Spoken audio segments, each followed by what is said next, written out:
Hello and welcome to the Free Zone. Here we are live on YouTube. My smiling face finally before you. And let me tell you, it was no simple trick. So yeah, it seems they changed all the dynamics inside of the system while I was away. And so anyway, welcome to the Free Zone. And I'm really happy to have pulled this off and glad to be here. And I am getting a feedback. Give me 1 second while I the chat window started playing. Right. We'll have to pause it. No worries. I think I got that organized now. So I want to thank everyone that chipped in last week. That was amazing. Thank you so much. I swear to you, these $3 really makes a difference. And it just shows me that people care. And I want to thank you all. I started typing emails to each and every one of you to thank you. And then it became overwhelming. So I'm just going to do it now here live on the air and say thank you all so much. I mean, it really means a lot to see that, you know, just in those $3, I swear to you, it piles up. It's nothing for everyone and it works out and I can do more and more and more and more. So thank you. And in all of this support that I've been getting, we have been working very hard to build for you a network of people to bring you an abundance of knowledge from a varied amount of psyches and understandings. And so I realized that my friends on YouTube have yet to really meet my new hosts on freemantv.com. And so we thought we would go ahead and do this live presentation here on YouTube. And that way you guys get to meet the new members, most of them, from the new freemantv.com network, which we are now really trying to build. So before we get to all the madness that we're going to talk about tonight with the election versus your soul, I want to introduce our fine hosts that are joining me here on Freeman TV. So let's start with Zactron and Metatron Bauer, since he's just first in the line there. Hey. And hello, Zach. Hey, buddy. Wonderful, folks. This is Zactron. You have been listening to him on the Metatron Hour. He has done some amazing interviews, and the next one you got coming is awesome. I'm so excited to announce that you will be talking to Philip K. Dick's wife and you know, ex-wife at this point, but widow. Yes, welcome to the show. Please introduce yourself. Yeah, I'm Zach. Hello. I'm joining you from my little studio here in Golden, Colorado, and I'd been doing the show I call Metatron's Reality Hour, I guess, shortly after meeting Freeman in person for the first time, even though, gosh, we've known each other, what, 4 years? They go by so fast. Something like that.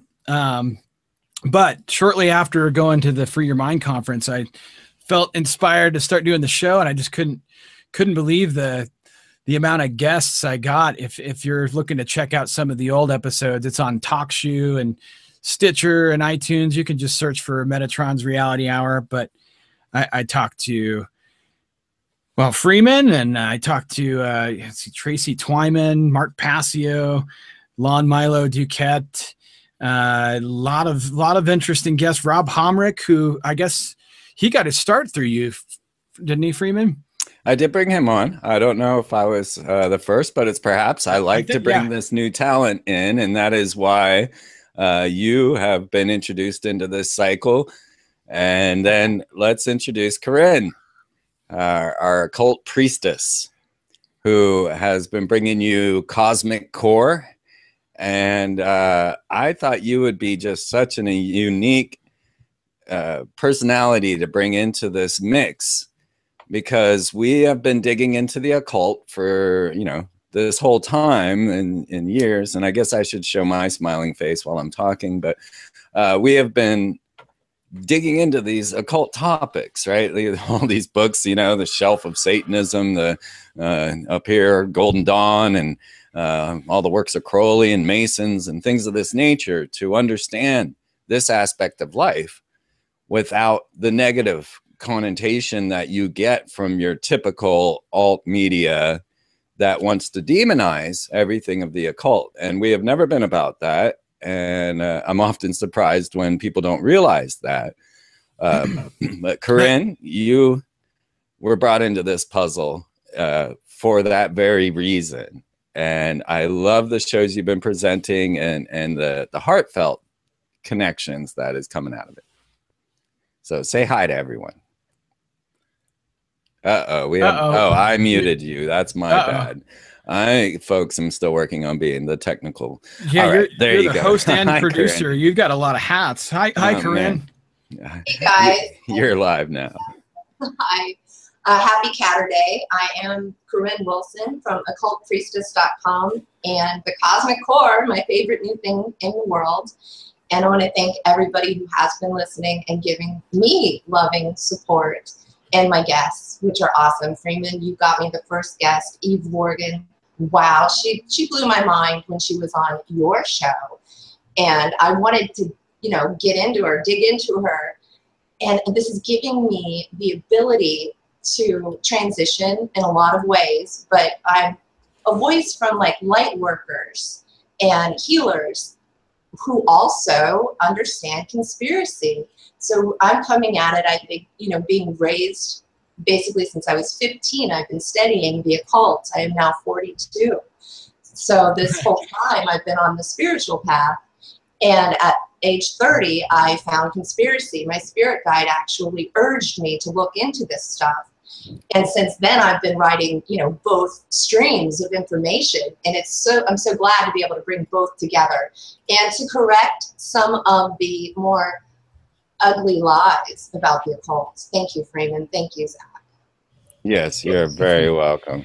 All right, I'm texting to everybody in the Freeman Live. So if you want to join in, let me put myself back on again. I'm texting, sharing, doing all the good things that anyway, if you want to join us and chat and interact with this whole situation, go to freemantv.com, mouse over the listen, and scroll down to the FREEZONE Live.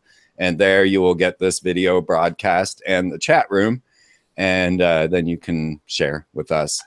And we're going to find other ways. I thought that we had this all set up in a different fashion, but, we're learning as we go how this all works. So for now, if you want to communicate, interact, and join us on this program, then go over to freemantv.com, mouse over listen, and go over to the FREEZONE Live.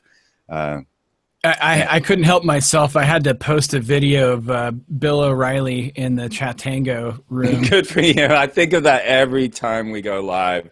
It's like we can't say those words anymore on YouTube. Yeah, it's true. It's something else. So I just had to say this because I thought of it today when I was sitting in the sauna and getting my sweat on.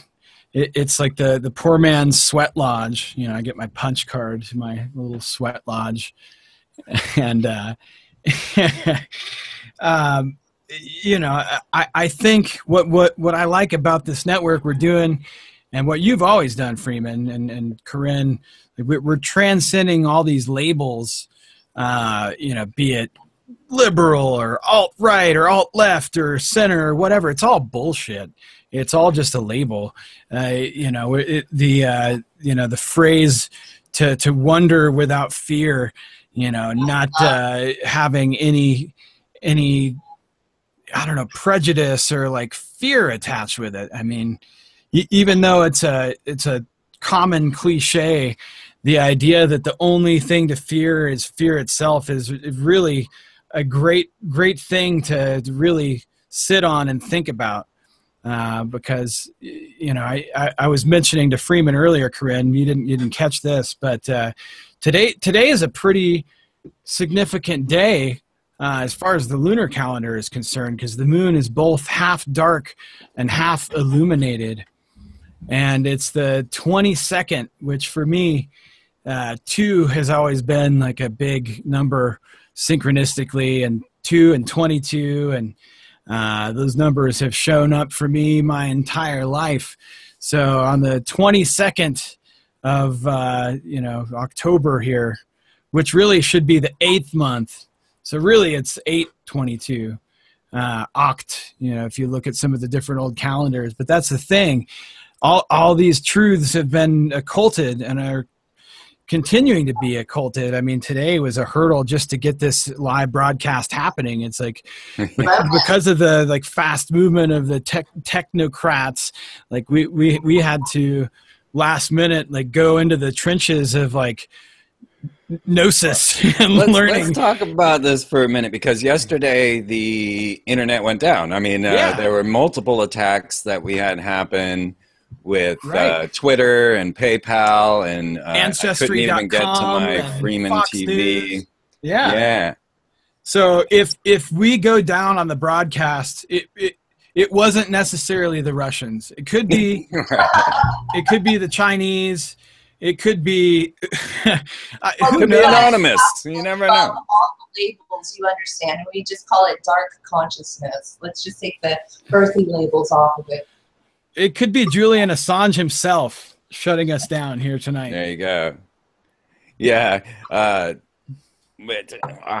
Crazy times that we're in, for sure. It seems like, well, I mean, okay, let me put this forward. Did you guys think that Donald Trump went too far in the speech that he gave at the Catholic dinner? Now, if you folks haven't seen this talk, the roasting of Hillary in front of the Catholics, then it is in the weird videos section on freemantv.com. Just go over to watch, scroll down to weird videos, and watch the weird videos. And we've put a few of them in there for you tonight so that you can keep up with what we're talking about, or check it out later after the show. Just go to the weird videos section there on freemantv.com. And I mean, okay, so here is Donald Trump roasting Hillary in front of the Catholic diocese, along with the governors and the mayors and others of New York. And I mean, okay, the moment he said, well, you know, Hillary's so corrupt, she's sitting here pretending she doesn't hate Catholics, the whole room went red-faced, right? Yeah. The laughter stopped, and but Donald Trump did not. So what did you think? Let's get some of those ideas from you guys. Korinne, did you see any of the Jesuit dinner, which is going under that, what is it, Al E. Smith charity dinner? Right, yes. Something they've been doing for a long time. It's something that both of the candidates reminisced about going when they were younger with their parents. That is very true. They did. They both said that they had been brought there before. And I mean, all right, carry on. So this is a tradition, obviously. Yeah, huge tradition, man. I only watched a little bit today. I saw the full. It was like a 2-hour. There's a full 2-hour version. Yeah. First, I just watched Trump's. Okay. I just watched Trump's, and then I watched Hillary's because they both kind of roasted each other. But when it started, I've seen two presidential candidates roast one another before. Right? No, it's like pop culture. Like, this is idiocracy. Like this is like, people love the roasts. People love their like insight. They want to feel like they're in the special cool party. So like, we're only seeing this because we're supposed to see this. But I must say, like, when Hillary like first came in and she like gave a kiss and a hug to this frail looking like rich like Scrooge man, and like a whole host of other people. I saw this. There's a guy who's very prominent in the whole thing that has the fleur-de-lis right here, hanging out the whole time, the fleur-de-lis. And it's like, you've got such old money, you've got such like old ideas, and you've got like just bloodlines of people that like are the 1/10 of 1%. Like on film, it's like, it's pretty interesting to be able to see that. And then I would guess that 99% of the people in the population are not even watching it, but it's interesting to see, because and your question initially was, did Donald Trump go too far? And no, he's in character. Like he's going to go as far as it takes. Well, I mean, if it had remained some sort of comedic script, now what had happened is he was reading. It did. It was like Andy Kaufman. It was so uncomfortable. It was like, I mean, no, seriously, like I had facts about Hillary after a minute. He was no longer busy making jokes out of this thing. He's just like, well, okay, since I brought up WikiLeaks, let me just go ahead and say that you're corrupt, and let me just lay this out. And you know, the laughter stopped. You could see the what was it? The cardinal. He's taking off his hat. He's sweating. He won't even look in Trump's direction. Everybody else has their face covered, just like, oh. Everybody's sweating and so uncomfortable. It's like, oh wow, this. It's like Willy Wonka, like the spoiled brat. They're like, oh my gosh, he just went there. Yeah, it's like, oh no. There was a beautiful woman right behind Trump in a red dress, by the way. The Scarlet Woman. Right, and of course that was done on purpose, whether she knew it or not. But also, I listened to my favorite astrologer, Joni Petrie, before I watched that video, and the alignments right now are making Trump into a Mars-like warrior. He's not going to stop. He's in it. For serious. Right. I don't know. Then I Hillary. think he's just, But then Hillary pulled the Trump, the Jesuit card. But go ahead. What are you thinking about Trump here, Zach? You know, he's playing this in character so well. He's having a lot of fun with it. But do you understand that that is actually his ego, and that is how he feels about himself? Oh, sure. He's having fun because the ego gets to run rampant and wild. It's hedonism. It's like New York. It's do what thou wilt, and it's like he's loving it, but he knows that like the end result is not him being president. You think like, so? No, he's been in her, like, they're good friends. They go back. All these people are friends. All these people have discussed and gotten the memos, as WikiLeaks shows, like the transition from Bush to Obama. They were already talking about how to make this go smoothly and policy. This isn't a 5-year plan. This isn't a 4-year plan, a 10-year plan. This is like a 100-year plan or 200-year plan or maybe longer. Well, this is why I know it's coming partially from the other dimensions, because these people keep their bloodlines pure so they can keep reincarnating into the same rich bloodline and keep doing the same life games over and over again, trying to rule this world. I mean, really, isn't that what's going on here? Well, for me, I managing to predict all of these events just showed me. I mean, when I predicted W would be forced into office and it became true, then that moment shattered any illusions I had to the idea that there was any sort of prospects going on here, because I knew why. And it was the letter W, as you were saying, Korinne, this whole concept of the dark side, which is what the letter W represents, that clued me in to the idea that it would be W that was forced into office. And then it was the psychological warfare of forcing someone into office that was the other half of the puzzle. So you had the occult side and you had the political side, and you mesh these two together. And now we see a huge barrage of election. I mean, the whole thing, Trump saying the election is rigged. The endless videos we have, and that's like the free will agreement. That's the thing. It's not. It's not presented as you'd think it would be. That's like they're out. That's like, all right, it's rigged. We're just letting you know, just so you know, it's rigged. It's also psychological warfare, because if you have no nation to really stand for, if you are now a person that no longer believes in your nation, when the Russia-China alliance comes striking, your heart's not in the fight. And that's the real game. So this is super syncy right here, because the reason I got in touch with you, Freeman, was this gentleman that was going to do an interview with Michael Aquino, who he's got his whole book about psychological warfare called Mind War. And the other day I had this interesting conversation with this guy who like fairly quickly into the conversation identified himself as a Trump supporter. And so, I didn't immediately like, oh, fuck this guy, whatever.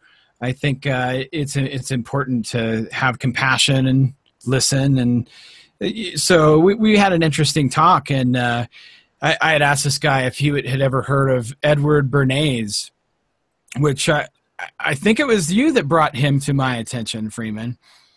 Right. Yeah. The whole idea of propaganda. There's a really good documentary about him. It's about 3 hours long if you search for Edward Bernays documentary.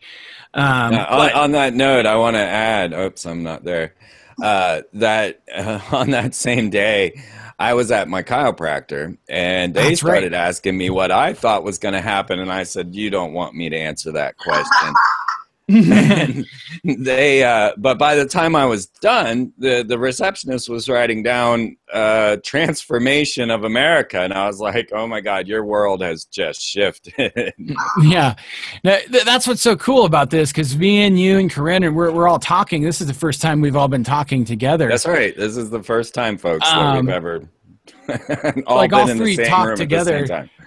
And Zach and I met separately from Freeman. Zach and I have our own complete story. We have our own crazy synchronistic story, like crazy. Because I stalked him because I wanted to be on his show. So that's how that happened. That was simple. But with you, Zach, it's just so strange. Did I tell you this story, Freeman? Go ahead, because this is an amazing thing. Because I just want to preempt your story by saying that. I did not know any of this, folks. Like I hand selected Zach, I hand selected Korinne, and I did not know there was any connections between them. So yeah, I just want to preempt that story with letting people know that much. Well, I had listened to the episode without even realizing it that Korinne did on Freeman TV, and then we met. So okay, I got to take it back. So a lot of you may be familiar with Freighter X. He was in Colorado. And I had met him kind of through Freeman. I'd heard about his show, The Middle Chamber, through Freeman. And, I'm a ardent supporter of the arts and producers of art. So, I helped Freighter X get a microphone through my work, which has been the synchronistic hub of all of this. I wouldn't have met. I won't say the name here for legal reasons, but I work at a major music store chain, and I met Freeman through those channels. So you can listen to any of the shows to hear more about that story. But with Freighter X, we were at this place, and you'll like this, Korinne, because it was at a place very closely associated with Hermes called the Mercury Cafe. Ooh, Mercury Cafe! I must go there. So through Free Your Mind, there's been all these little local like splinter groups. So there was a Free Your Mind Colorado that was going on for a while. And me and Freighter X went to a meeting, and it was cool. We met a bunch of great people. Melina, Chuck, Eric, Megan, a bunch of really great people. And after the event, we went to the Mercury Cafe. And so, all right, check it out. So we're there. It's like this radical hip hop artist, like conscious hip hop. And we're sitting there in the Mercury Cafe. I get some gluten-free spaghetti. It's cool. I'm into it. That's actually the best kind of music for the Mercury Cafe. That makes a lot of sense to me. Yeah, no, it was like some radical shit going down.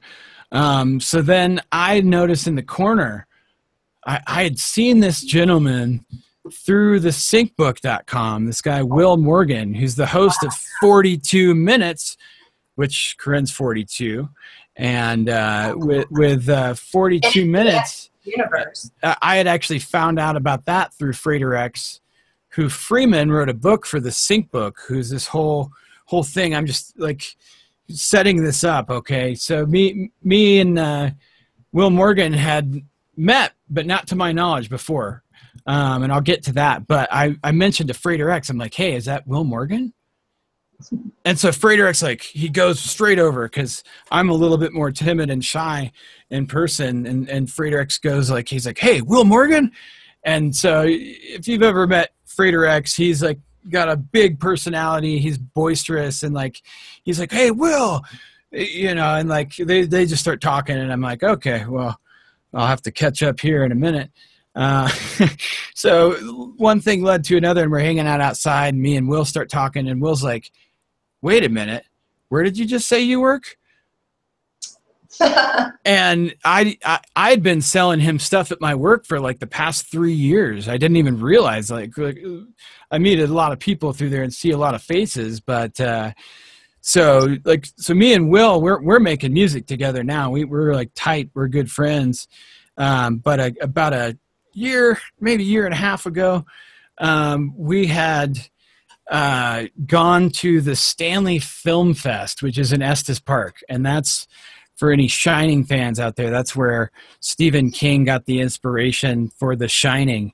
So there's this premiere that we went to see, and my buddy Will was telling me about the director who he had interviewed and met, a guy named Rodney Asher, who did this movie called Room 237 about the Shining, which we're at the Shining Hotel Inspiration Place. So this is already like a weird sync vortex. And then lo and behold, Korinne was one of the stars of this movie, The Nightmare, which is all about sleep paralysis, that me and Will, who we met through Freighter X, through Freeman, through this guy going to like try and interview Michael Aquino about psychological warfare. It's a crazy web of synchronicity that has happened here. But with the movie is super interesting. If you haven't seen it, it's definitely worth checking out. But I guess my point in all of this is like it's like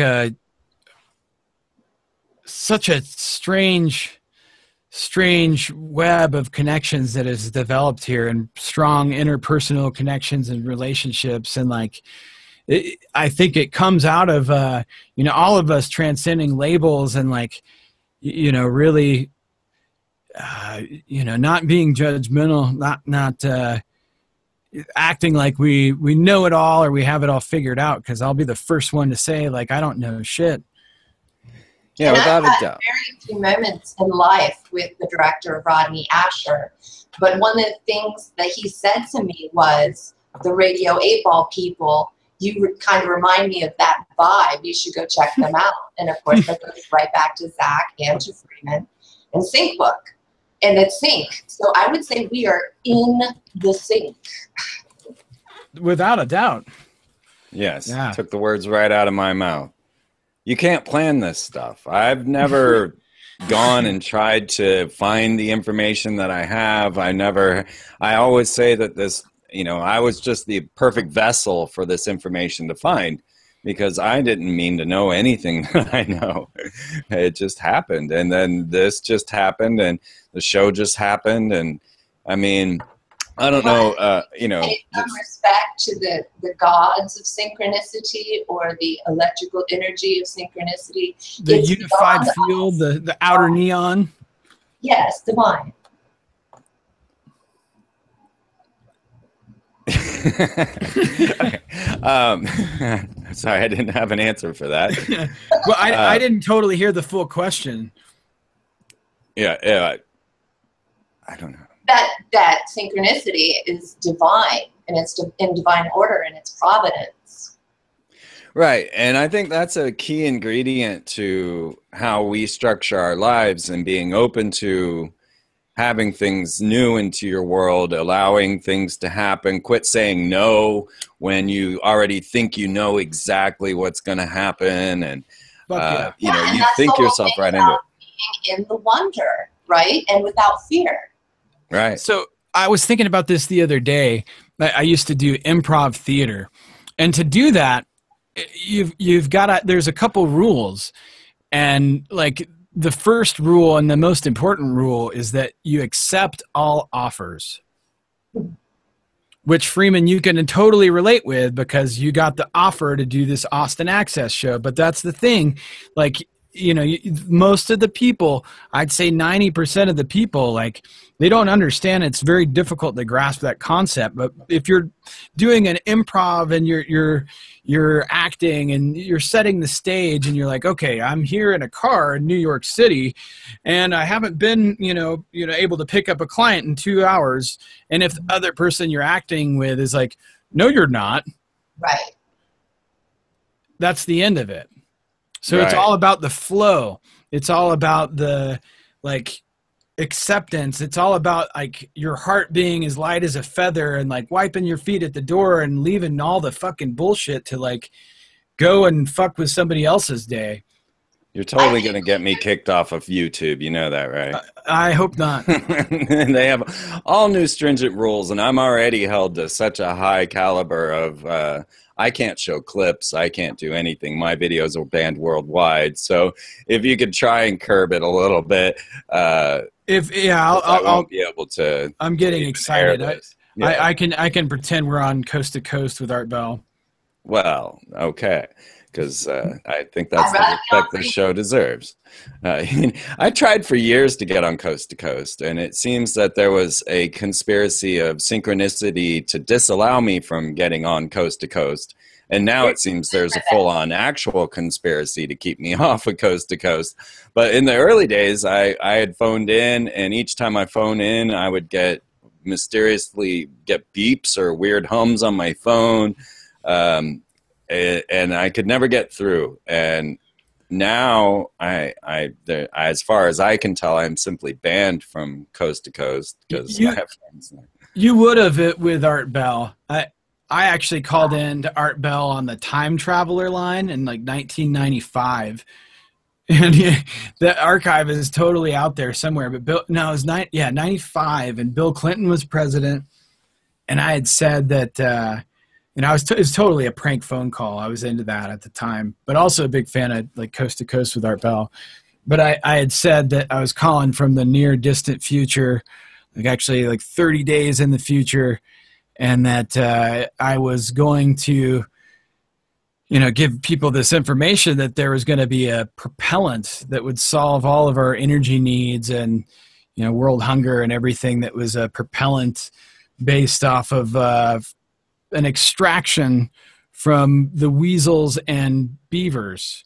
And then Art Bell just cracked up, and it was funny because he was like, oh, I'm pretty sure PETA wouldn't be into this. And I got him to laugh. And that was the time I talked to Art Bell. I actually met him, and he signed my copy of his book, The Quickening. But yeah, I've met George Norrie on 3 occasions, shook hands with his producers, and thanked them for having me on the show that they never had me on. So that's my experience with that. All right, let's not lose track just yet, because I kind of want to stay on the world topics at this time, if you guys don't mind. No. We have Weird Al making debate videos now. And Zach, you shared this one with me, and folks, it's on the weird video section. I'll tell you, if you go to the weird video section and just start play and just let it roll, you'll forget what you were doing. There's so many, there's almost nearly 600 weird videos, and they come out as they're active at the time, so I try to stay right up to date with those weird videos. But then there's, we're to the point now where Weird Al is making parodies of the debate with the musical accompaniment. And we've got this character that is standing out in front of us calling this evil woman out.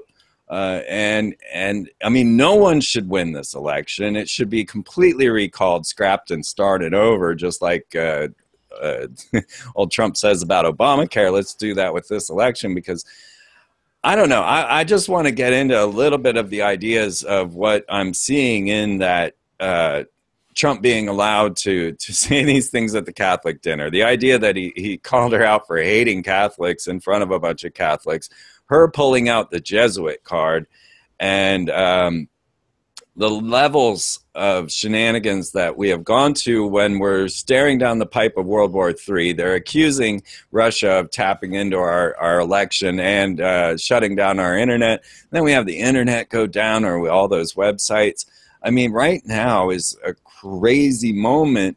And I want to focus kind of on how we feel and what we think about how this all is going to turn out, and, you know, how we're coping, because I think people would really gain from these understandings of, you know, how to deal with this madness.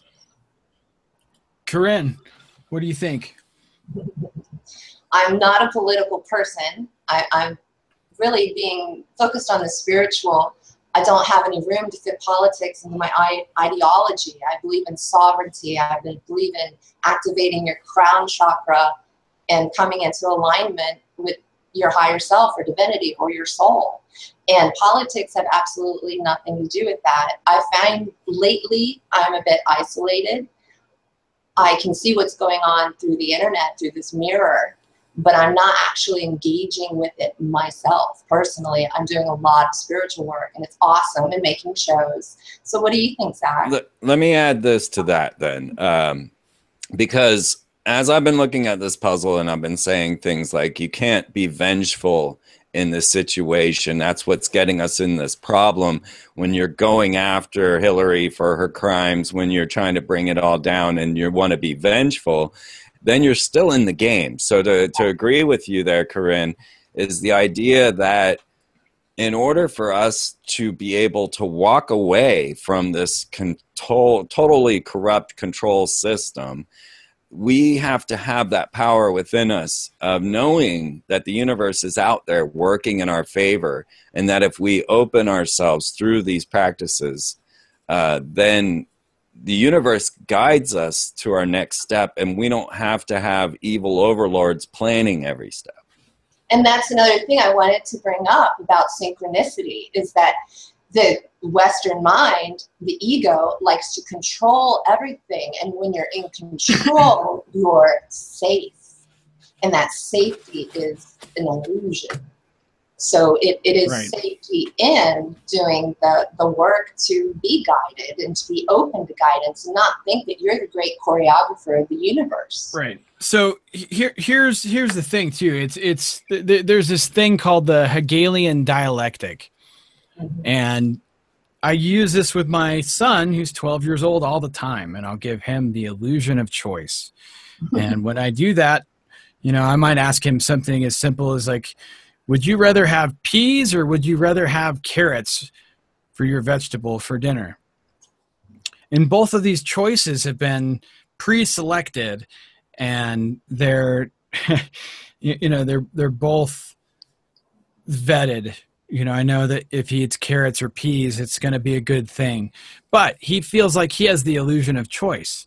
So we're experiencing the Hegelian dialectic mixed with a little bit of controlled opposition and a little bit of psychological warfare, because more than anything, they want Hillary in president. No, I almost said prison. But that's how deep that's how deep the brainwashing and psychological conditioning goes. Like this is all being done for our reaction and polarizing, which is another big thing with the synchronicity of us doing this three-way round table. You know, on when the day where the moon is exactly half full. It's about this duality and this polarization, and the fact that, you know, if you get people worked up into a frenzy where, you know, it's life or death, it's like fear and all these emotions, they're appealing to the R complex, our reptilian brains, and the fight or flight, and this response that we're all separate, when I know very well that we're really all one.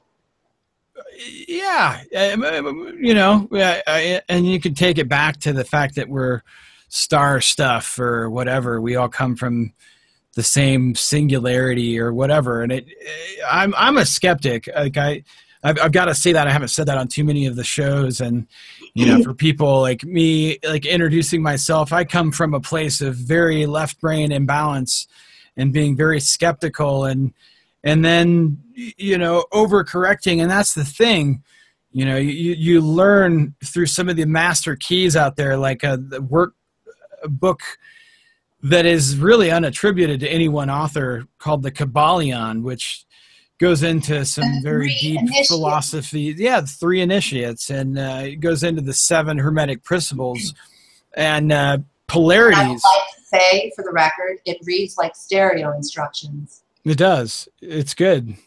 I love it. Yeah, those were 3 initiates of Hermes Trismegistus, my spirit guide. Yeah, I have that book somewhere here on the shelf. It's only 134 pages or something. Yeah, it's on the internet. It's the Kabbalion.org. That's true. They have it on Amazon now too in paperback. Yeah, I prefer the blue version. Yes. Yeah, I've collected a lot of those, and that is like a philosophy for life that opens you up. The Celestine Prophecies was one that I always, well, it was the first time when I would return from my travels and I had skied on mountaintops or surfed on the beaches, California, or, hanging out in Atlanta, or all the things that I would do all summer long without a job, without any money. And I would return back to my home base and sit down and rest for the winter. And one thing that always cracked me up is that when I got back home, all I would do is lay down and just do nothing. And my friends would always like, you don't do anything, And here I have been to mountaintops and valley lows and have seen and done things they could never, ever even imagine. And they would always ask me, well, how did you do that? You can't just go around the country and not have a job and expect to eat and survive. And where did you sleep? And what did you do? And it wasn't until they asked me these questions that I had even considered it. And I was like, I don't really know, actually. I just went and it kept going. And now I'm here. And so then the Celestine Prophecies came out. James Redfield is the author of that. Now, I ended up synchronistically running into James Redfield. And I asked him, well, where did these ideas come from? And he said that he was a psychology major, and he was simply taking the data that he was learning in the modern psychology and writing it into a story form, which is a story form that involved a person achieving synchronistic levels through different practices, insights as they were called, which included like seeing energy coming off of plants and being able to raise your energy to a high enough vibration that you could actually feed all the other psychic vampires. And that everyone was a psychic vampire due to control dramas that were developed in childhood to gain attention from your parents. And not only that, those control dramas are also because most children have gone through trauma, so they're actually defense mechanisms. But when we become true adults, we heal those defense mechanisms. Well, we try. We do try. I almost think of it, because it seems like universally there's some sort of trauma, and I don't know if it's like something equivalent to original sin, but not like that at all. Just like a second umbilical cord. That when you're 6 or 7 years old, you're really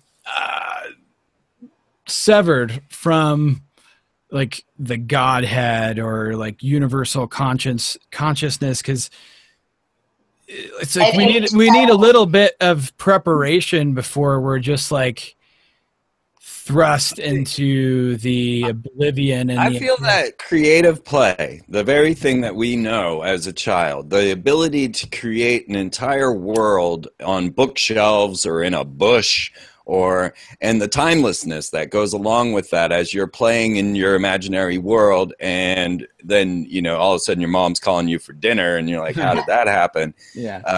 That level of creative play that humanity knows as a child would be the very play that would carry forward civilization or society, our community, and not the idea, as we were discussing just a second ago, of having control over the situation. And creative not capitalism or materialism, because these things go hand in hand.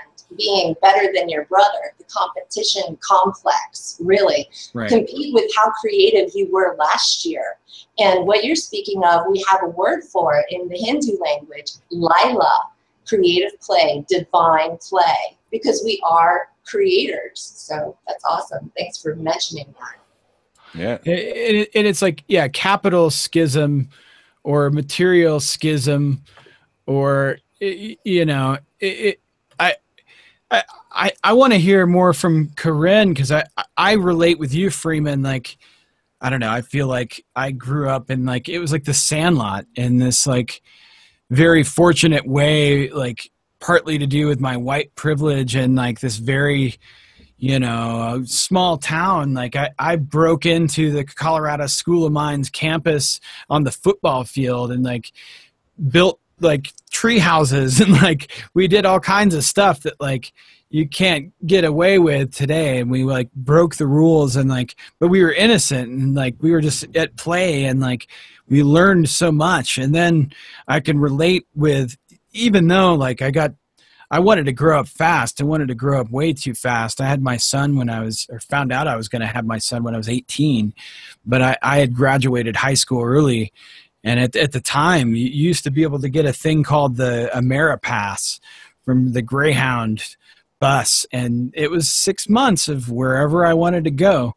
And I did. I had no itinerary. Like it was before Friendster, MySpace. And there was this like, I don't know, it was like based out of punk rock and like screamo and like emo music, early like hardcore stuff in like the pre 2000s. This is like late 1999, but there was this website called the Makeout Club, and I had met friends all over the country, much like the Friendship Agenda, much like that. I'd met friends everywhere, and I went all over the United States, from the West Coast to the East Coast, and you know, the South and Texas, and all over. And I connected with that, like I call it the outer neon, or that synchronistic realm. And like I had no intention or no plan other than to like share love and play music with as many people as possible, like improv sets and whatever. And like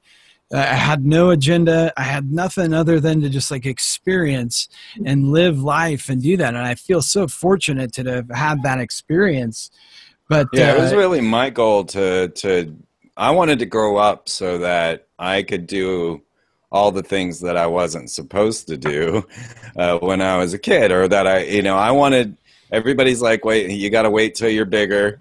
And so when I got bigger, the first thing I did was jump in a van and leave, I never thought about where I was going. I've even traveled 100 miles and had the passenger say, "Where are we going?" And I'm like, "Oh, I don't know. Pick something, wherever you want to go. It doesn't really matter." You want to chime in, Korinne? Oh, my camera wasn't up, so maybe. Yeah, I know. I've been trying to keep it all going here. Freeman's cameraman and host and producer. I wear all the hats. Even the has. I mean, all right. Yeah, at 7 is when we start developing our ego, and also 7 is your first Saturn return, the teacher planet, Saturn. So it's great that you had an idyllic childhood. That doesn't happen often, and that men often, I found, have the freedom and the drive and the permission to get in a van and get in a car and go. Well, and we both had German parents. At least my dad. What's that about? Well, my mom was from Luxembourg, but she was Italian. Okay. Well, then there goes that. She did speak German.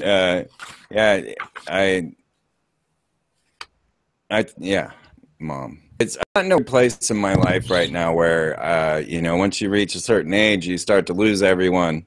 And so I've now reached that point where I have lost everyone. So now it's me and all of you. you know, my mom seriously was the one person who kept this show on the air all the time. I never got any sort of compensation for the show, rarely.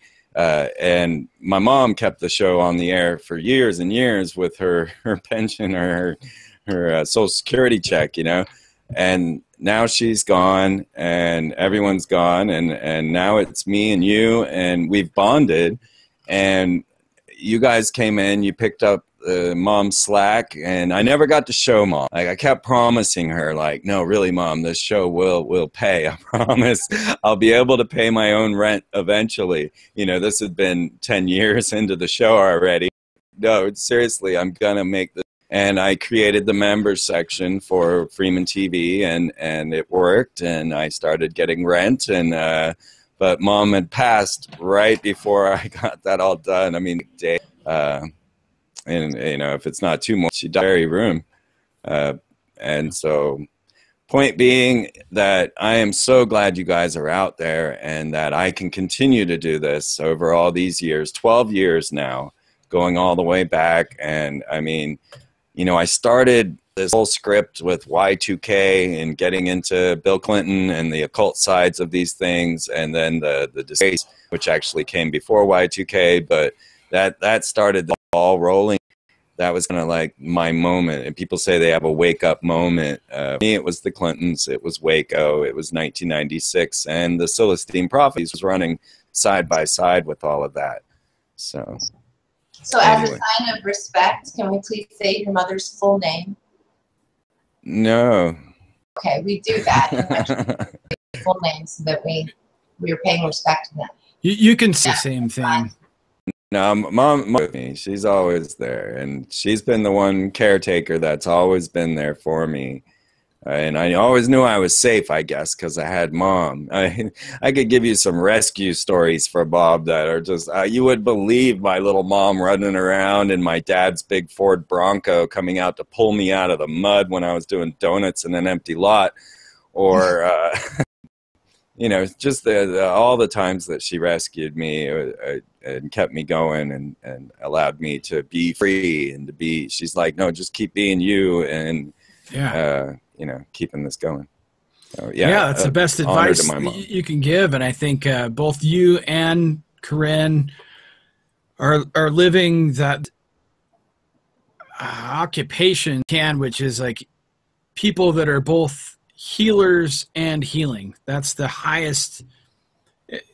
I've come to the feeling that, like, that's the biggest thing we're in need of, and the biggest thing you could do is healers that are healing other people and healing themselves. Thank you, Zach. Yeah. Sorry, I'm checking in. I guys wanted to join in. We'll see how much longer this ball is rolling, but you can go over to Freeman TV all night. Live. I mean, people, things. Do we want to read some of the chat stuff? I've been checking in on it, and you know, it's someone just said love towards me for that. Alonzo Peach.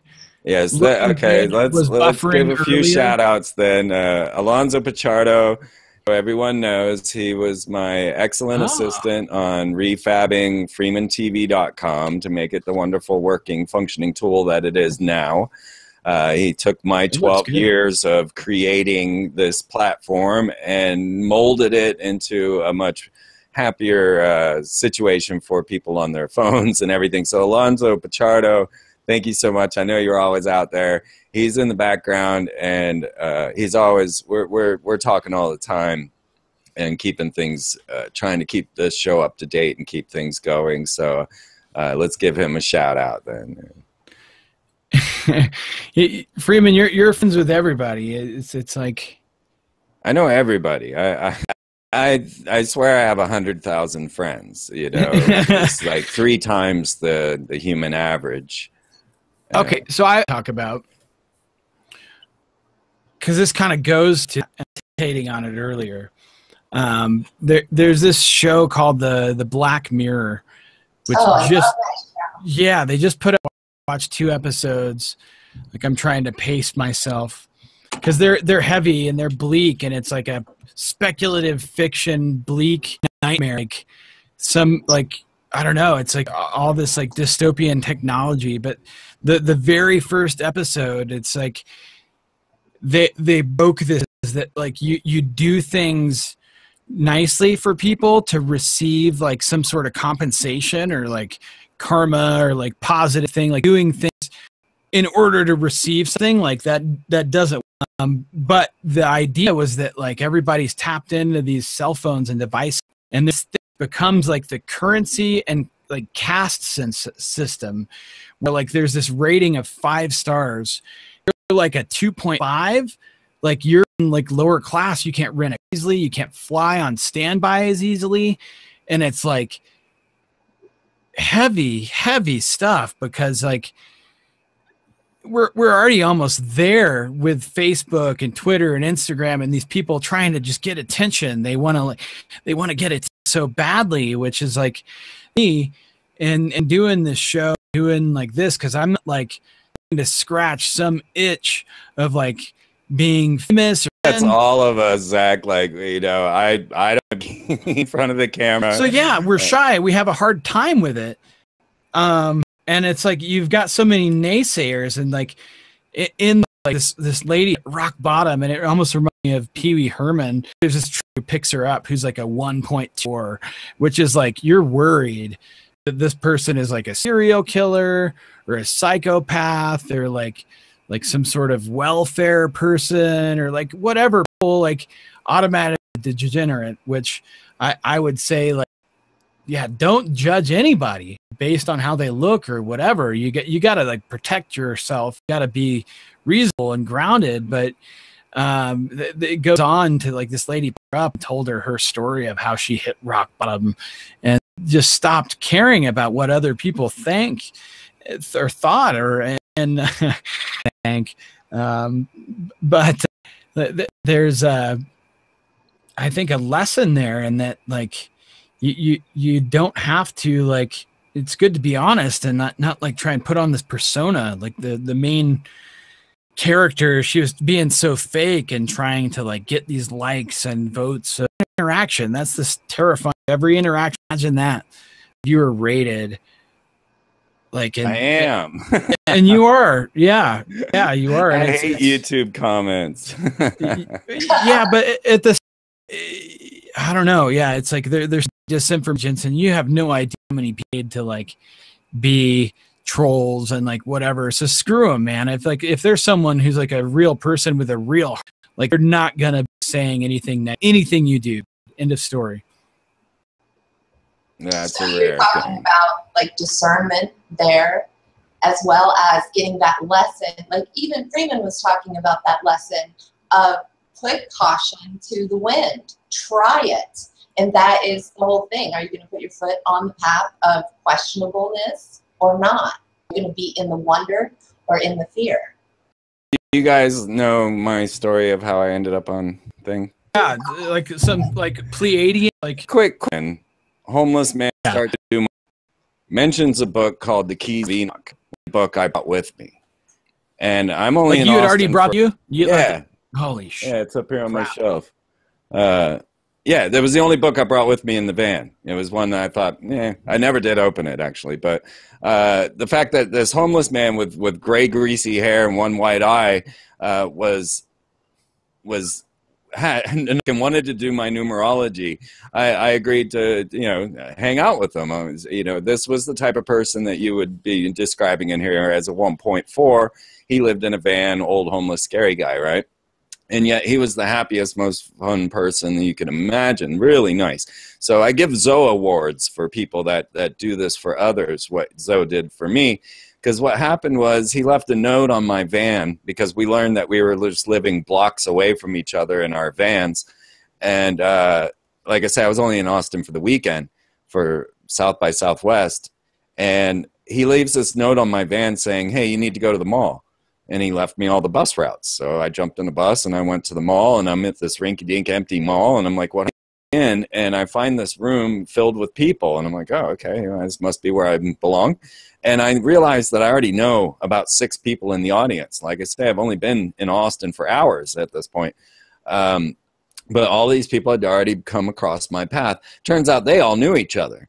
And they were all here for George Green, who was an ex-Bilderberger, ex-financial advisor to Jimmy Carter, who wanted to teach us all about the Palladians. I started to pretend to be a Palladian in the audience and tell them all my weird conspiracy theories during a smoke break. And this very tall man walks up to me, who I thought was an alien, and he says, "You need a TV show." And I was like, "What are you talking about?" And he says, "No, would you do it?" And I'm like, "I don't know. I'm just here for the weekend. You know, what's going on? You're really tall and freaking me out." And he's like, "No, would you do it? If I gave you a check right now, would you go down and sign up to start a television show?" And I'm thinking, you know, well, I'm really only here for the weekend. I'm not sure what I should be doing. So I don't know if I really want to do, you know, I don't live in Austin. So anyway, long story short, within 5 minutes, I agreed, okay, I'll do the TV show. He wrote me a check right there on the spot for $180, which was the price of the first class at Austin Access to start your own TV show. And at the moment, ended up face to face with Alex Jones and was like, oh, all right, now I get to meet this guy. The rest is history. Yeah. For a split second, think like, all right, ooh, take the money and run. Oh, yeah. Not once. I'm so honorable that if I say something like this, if I tell you I'm going to do something, then I do it, you know? And, yeah, I'm in the same boat, man. So, it sucks. It's a crutch to bear. Yeah. I mean, I've heard the story, but I never heard anything about the Palladians. The stars. Oh, yeah. What were they saying? Green was giving a lecture. Let's see, do I have that book? I always look around this library, and I almost know where everything is, but I won't bother digging it out, I guess. It should be right in this section. Handbook for a New Paradigm was a book that George Green was publishing for the Palladians. So he went to Switzerland, met with Billy Meyer, and got introduced, I guess, to the Palladians, or what they call themselves, the Plajarans at this point. And they wanted him to publish their book, I guess, which honestly, okay, folks, just so you know, I don't really vibe with Handbook for a New Paradigm, never did. But George Green was nice enough to give me an autographed copy for free. And I ended up getting the other 3s. And I actually have the original typed out set that went around for a while before this was published. And so there's a weird kind of story behind it. But so he was showing Palladians flying saucers and how their magnetic engines worked. It was really interesting. And he started showing pictures of the Jarans themselves, long-haired, somewhat hippified, you know, sci-fi looking characters. And, you know, obviously me too. It was in that. Where's Barbara Marciniak and the invisible, higher dimensional Palladians in this story? So this is where we've got conspiracy and starseeds, and they're 2 different things, it seems to me. On that, I'm literally practicing the insights of the Celestine prophecies, which is one thing that you might want to try, folks, and this one's hard, is actually commute with them that you make eye contact with. Yeah. And that is, you'll notice that there aren't many people that make eye contact with you. They're like afraid of themselves, or like, man, okay, so this is tripping me out, Freeman. Just real quick to finish that story. I was practicing these insights, and I went over, and I'm sitting on a swing with friends, and people are sitting on a park bench, and I told my friends, I have to go. Now, this was more of an intuition, which is part of the prophecies. So I go to people, and I say, you know, I'm practicing the insights, and I felt the need to come speak with you. And they, yeah, we know all the Celestine prophecies, but we're with the Palladian view. And I just finished Marciniak's latest book, or at that time, I guess. Well, Bringers of the Dawn. Bringers of the Dawn. On YouTube for free. She'll read it to you. There you go. Yeah, she's epic, folks. I highly recommend these works because it talks to your soul in a very interesting way. But so it turned out that they were waiting for someone to give the next Palladian like, oh, it was you we're waiting for. And they ran to the car and they brought me the next book. Now, I could go get this and show you, but they drew me a map and they said, okay, these are all the Palladian sites that you're going to need to go visit. And I took those notes down. They were all in South America and Guatemala. And I was like, you know, like I'm ever going to do that, you know. And then I got invited to go perform the first ever all-night ritual with the Mayans at the pyramids of Tikal.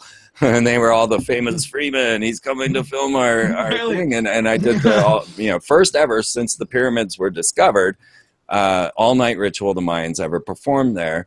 I was invited to document and be a part of all of that. And I went through this crazy epic trip through Mexico and Guatemala. And I know no Spanish. And I had no idea whether I was actually going where I was supposed to be going. I had a list of names of places that I was supposed to get to finally end up on the volcano on the bottomless lake of the Atalon in this small town, this little village there. And I end up there and make my trip back. And on my trip back, mudslide falls in front of the car. I'm deciding, I could stay here. And then they get me to Tulum. And I end up meeting this guy, watch Freeman and Maya Land for that whole story. But I end up with a Swedish girl team going through Tulum after that, hanging out on the beaches. So I get back home, I open that notebook, a year later or whatever, and I see the map that these guys had given me of the Palladian sites. And every single one of them was the places that I went. It was crazy. That's wild. I'll let you guys talk for a sec. So I'm so skeptical of like Palladians or any. I gotta like speak my truth and where I'm coming from. Like, okay, Zach. Well, let's take it back to ancient Egypt. Was channeling happening there? Were they asked? I'm telling you, channeling is a very mixed bag, and like comes back to non-dualistic thinking of like your ego and your super ego and like projections and like consciousness. And you don't like labels yet. You use them quite a bit. Yeah, no, we're all like boxed into our own lexicon and language, and which ultimately it comes back to the fall of Babel and like the disconnect and like the disconnect between the corpus callosum and the left and the right side of the brain, and the imbalance that I don't know. I think like there's stand even as a person who's very skeptical, but it's I think to err is human, and I think a lot of these people that describe themselves as channelers and like how much is their own conscious and their own psyche, and how much is like something outside. You can tell because it's all Actually, meta. I believe that we can, because the proof is in the pasta, right? Sure. No, and there's feel side of things, but like I'm a Virgo, I'm like left brain like dominant. Like I want like evidence. I want like empirical truths. And if it's not that, like there remains a bit of like error. An error comp needed for like me to be able to really like delve deep. Like, okay, like I question a great thing to be skeptical, but at the time, like the Egyptians, like as you said, like when it comes down to Ma'at, like and as far as like the view thing that like my good friend Martin, he was the first guest I had him on twice on my show, the only guest I had twice. So you should listen to Douglas Martin's like shit he did with me. He's a great dude. He's definitely helped quite a bit. But there's this idea that like put left foot forward, science will show that they're controlled by the right brain. Oh, I understand. We have a cortex mix-up here. The left side of the body is receiving, but it's the right side of the brain that is feminine, receiving the yin. And actually, these are things I speak about and teach about on my YouTube channel at Occult Priestess YouTube. And and the right side of the brains. And between that is the magical key, right? The pineal gland. And you have jump-started your pineal gland a few times in a synthetic way. And I think that that has helped chip away at what you might have as a egoic defense system, a skeptic. But Yeah. I always say be a skeptic. I always do. But then you can get into, I'm so skeptical, I do not have faith, and I cannot cultivate faith. Therefore, I have no grace. And grace is a major part of synchronicity. But you're on the synchronicity train. You're doing awesome. And that's going to take you to the next station of faith. I met Korinne like right before we recorded a show that was going to be an episode I was going to release. The old shoe. And I ended up having a very bad experience. And I talked to Korinne shortly afterward, to a few other people. And whatever I was looking for, I definitely got. It was definitely like an ego breakdown, death experience. I mean, very lucky to be alive after this experience, and it really caused me to like question my belief in like psychedelics as like a good thing. One of the things is with synchronicity is the idea that if you don't believe in synchronicity, it won't happen. And believe until it happens. So does that mean that belief is an actual power? Yeah, like to quote what? Believe, like the thing you gotta believe. Well, that's why so often what happens is need discovers synchronicity. So if you're down in your bottom pits and you have no other options, then synchronicity will creep its way in. And what we're trying to do is find a way to guide it in while we're still happy and healthy and having a good time. And that's about raising the vibration, which you spoke about earlier, that we are in control of our emotional system, or at least we have the ability to be in control of our emotional system. And we can raise the vibration simply by listening to music that we enjoy. It's not that hard. God, we're faced against like a backdrop at a culture of psychological warfare as the supreme tenet.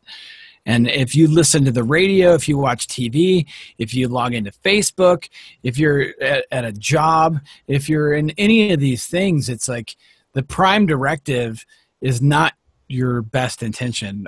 I'm not sure what it is, what the prime directive is, but it's not like you're... Well, that was it too. Yeah, you don't get to control it. You don't get to decide what you are or where you go. And that's where people have a lot of problems.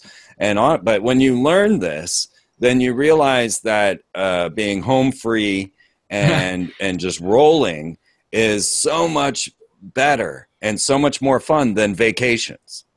Yeah, you understand the difference. Actually, from the Buddha was going to be a king of his entire nation, but he gave it up because he saw people died, and he was like, "Wow, I think maybe solving death is more important than becoming a leader of a people who will die." But it's such a critical point right now in that, you know, obviously America's crumbling into a pit of, and we are all caught in this quagmire. And when you try to suggest these things, they're complicated. When you're like, well, look, you got to have faith and you got to follow your heart. You got to follow synchronicities. And then I'm waiting for, honestly, is when it does collapse, when things do collapse, then all of us that know this in our hearts, we're going to be guided because we're now taught in this just like, you know, you would be if you were poor. So if you were Alex Jones, this is when you would pitch your supplement? Oh, that's right. If go over to freemantv.com, shop, and get your Freeman Chariot t-shirt. I should have brought one over here. Or pick up a new CD of Molecular, which we're still. Let me mention this too, because I promised I would. We have been working hard on a label, trying to get all of the music that we're making out to the world. So check out Friday the 13th, because right now we're working on some horror music. I should say Len Rizzo is putting out his Leonardo album, which is an amazing science fiction soundtrack, and you will find that under Friday the 13th Records, which actually goes to, I've talked to Rizzo a couple times, and he's a solid dude. Yeah, epic guitarist, folks. Like, you know, he needs to be on the stage. He shouldn't be hanging out here. So there is a sense that you are not going to get through this time being comfortable. That is the point. This is the time for everyone to grow. And I am saying it's the time because the world, the energies, the vibrations are changing. Our souls evolving, growing into the new human. At least that's where we're coming from in my view in the occult. So we're actually looking forward to things, even though we know there is destruction on the way. We see the golden age past that. It's the drawn for the police. And I mean, I had managed to go to each one of those spots, but had I checked my map, I would have found the Bruja. I'm a little disappointed that I didn't check those people, you know, for the peyote buttons and things. But I saw, I keep in notes in here, you know, of all my travels and the things that I would see along the way. That's kind of what my world looked like at the time. But in here where it says, we destroy slowly but destroy swiftly, or maybe I have that. We build slowly and destroy swiftly. I got that. I'm busy writing about Albert Pike and in this part of the. Oh my gosh! Okay, I'm just sitting in my van, you know, writing. I talked with Heinlein, which was like basically this castle. From what I understand, and this is going to be an episode coming out in the next couple, hopefully next week, with Dick's widow. I was able to meet Heinlein and his wife, who there was a book that Frater X left over here with me. It's like it was called like, I think the book was either The Beast, the book. A Heinlein? Yeah. A copy he had for some time, but also I've got, because I opened it up on the kitchen, which is like it's literally like everything in the kitchen sink. It's a Facebook, which if you're not a of check, it's like a sounding board for synchronistic, like crazy anything. But Alex Fulton, he wanted me to mention this thing that he does called crypto Kubrickology, which ties right back into how me and Korinne met at there's some very weird number relationships. Like he breaks things down into like 666 day increments from the time that like Stanley Kubrick died, or before he died, or when he was born. And it has a lot of interesting posts having to do with like the first like AI chess player that beat the current like world chess champion. Yeah. Which actually the computer that was designed, it was based off of the monolith from 2001, which that's another thing you can look forward to hearing. I actually confirmed the rumor that Philip K. Dick's Valis experience, where he started seeing his visions, actually happened like right after seeing this movie called The Man Who Fell to Earth, which is which is David Bowie, who just passed. Yeah, they're re-releasing that right now. Yeah, and the soundtrack is out now. And I'd go so far as to say is like, as soon as David Bowie died, like everything has gone DEFCON 5, at least as far as like the public consciousness and like fear tactics and everything else is concerned.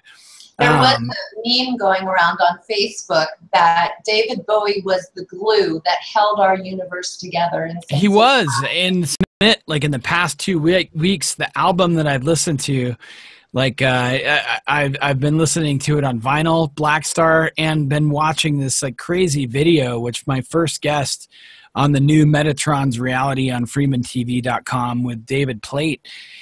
He did this video sync up with this 1983 softcore pornography movie, which can be found on the syncbook.com in the like sync media research section. But he syncs Black Venus, which is Columbia, which is the like like if you're in any of this like stuff that like Freeman's been bringing to you, like the goddess Columbia, like Man, I gotta say, Zach, that when I just saw the news and I screen capped all of this, the war on ISIS is what the screen said, and oh my God, which is Gimel and Gevora, and is like the feminine aspect of humanity. That's really what this war is on. ISIS, that word. ISIS is still my living goddess. I do remember my past lives in Egypt. I am a priestess of Isis, and I've had nightmares and dreams that people were trying to steal that energy in particular. And as some of us know, there were two factions in Egypt, and David Icke, he'll talk about all these lizards and this negative faction of Akhenaten. But there was a time before that when the gods were here and very positive, loving beings, or none of us would be here, obviously. And then there was an attack, a takeover.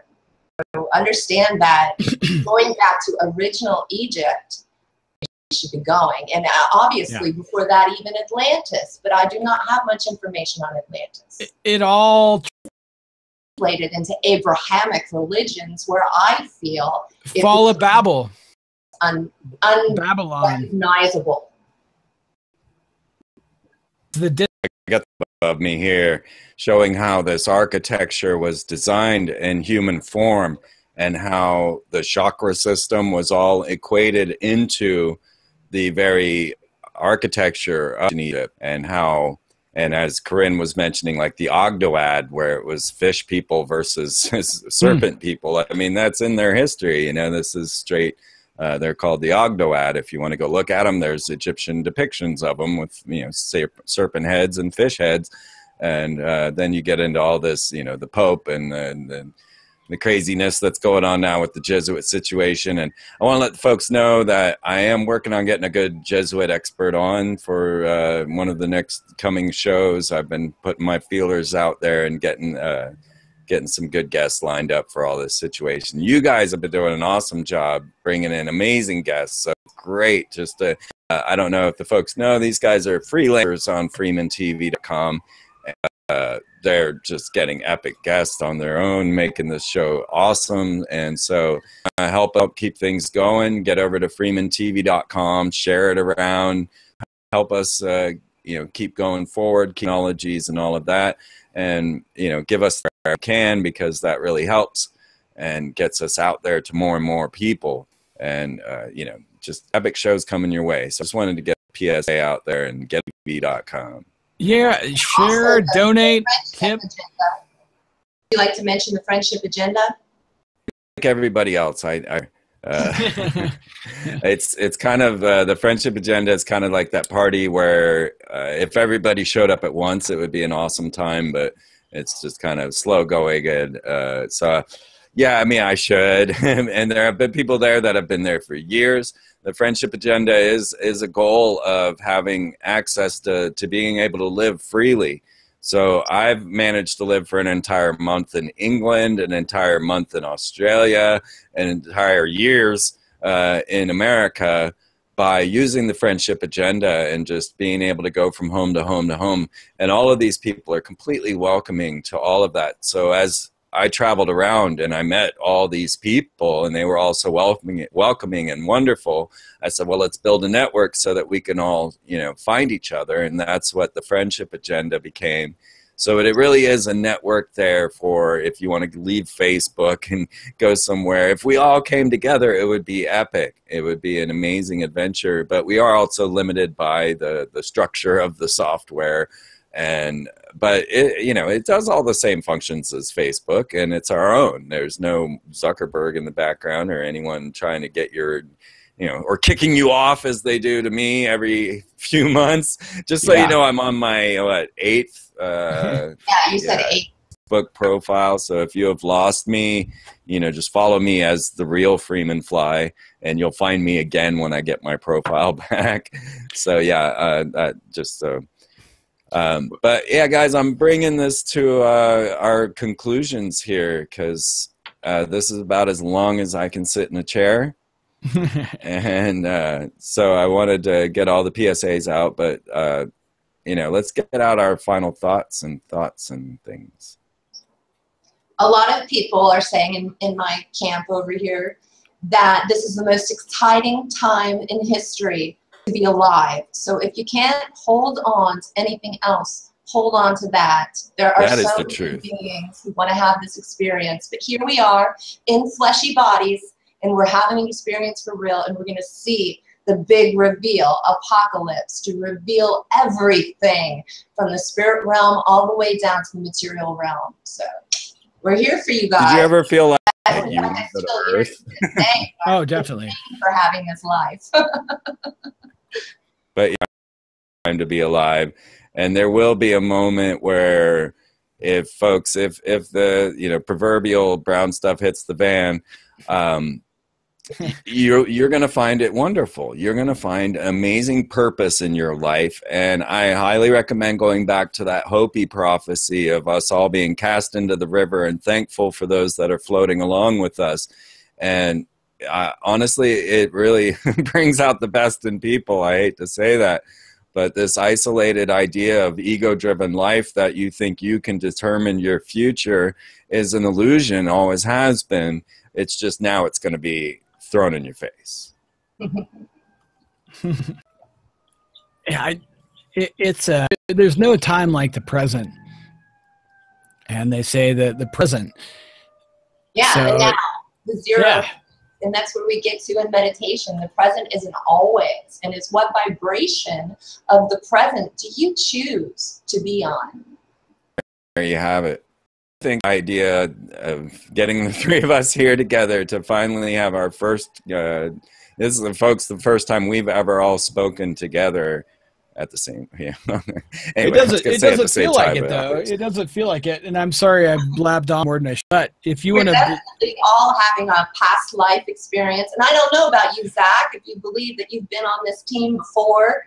That we're like, well, maybe the last time. So if you want to connect with me, you can send me an email at zactron@gmail.com. I'd love to hear from people and constructive criticism, and just like I feel very inspired, and I'm coming into this in a time of like very extreme changes and loss, and like I'm dealing with a lot of the same stuff that you are.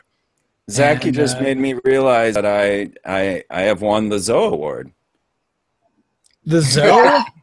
Zoe, man, that put me on television. I realize that I'm now your Zoe. Yeah. No, you are. You definitely are. And I think you need to find, like, we need to find and have him on as a guest on the next roundtable. That would be amazing. I often wonder if he's still around. He is. I bet he is. Like the idea like lives on in infinite. Yes. And please come see me at occultpriestess.com, and please look at my YouTube, Occult Priestess. Thank you. There you have it, Freeman TV, minus Mark Devlin, who is hopefully in bed, sleeping nice and comfortably at this moment in the UK, because we're all over the place. And it's our true desire to present the world to you. We want to be here while this all goes down, to make you that you're not, and to share this amazing now with all of you.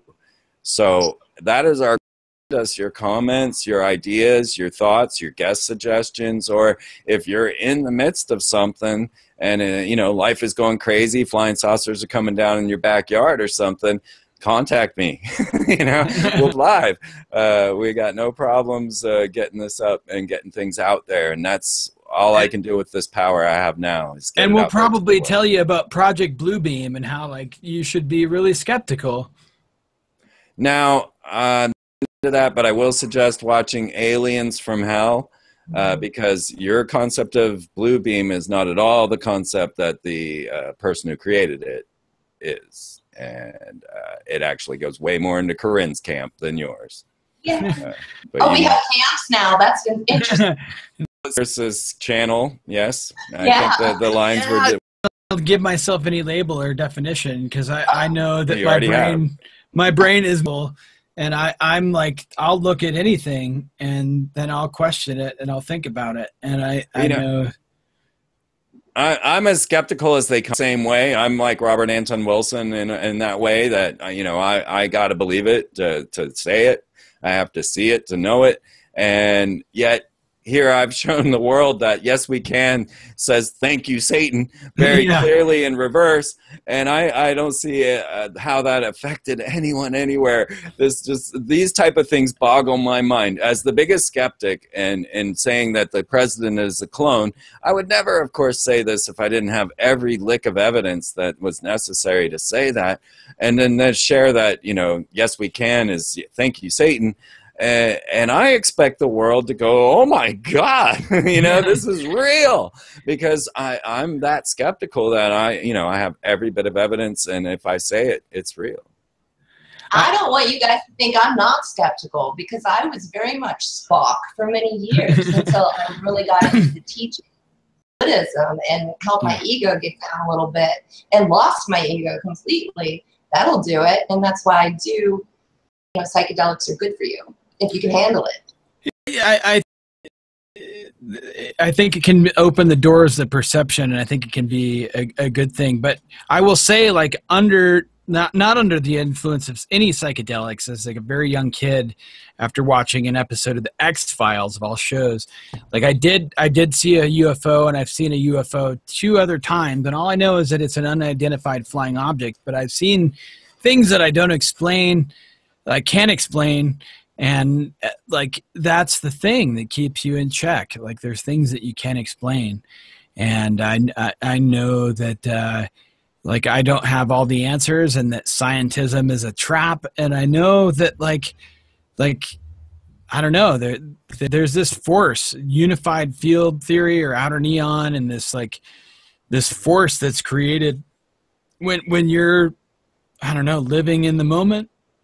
Yeah, absolutely. It's alive. And that's what we're really trying to convince all of you, so that as the drama builds, as the Jesuits start to really unfold in front of our eyes, or, you know, whatever organization, this occult evil overlords group that we're dealing with here, that you know that there is this true organic, connection that we all have, and that's what will do anything that falls before you. And the 3 people that you have been listening to tonight, myself included, have suffered at some of the lowest lows that humanity knows. And so we're not coming to you as some superior being. We're coming to you as people that have been through the quagmire and know where life can go, and then how beautiful it can be even when you're not expecting it to be. So let's leave it at that and pick this up. Okay. Yes, it is getting more and more ridiculous, and it's going to continue to get more ridiculous until we hit a critical point. So you can expect more of this and more mind-blowing things almost every day, I'm sure. I've been prepared for this for years, from my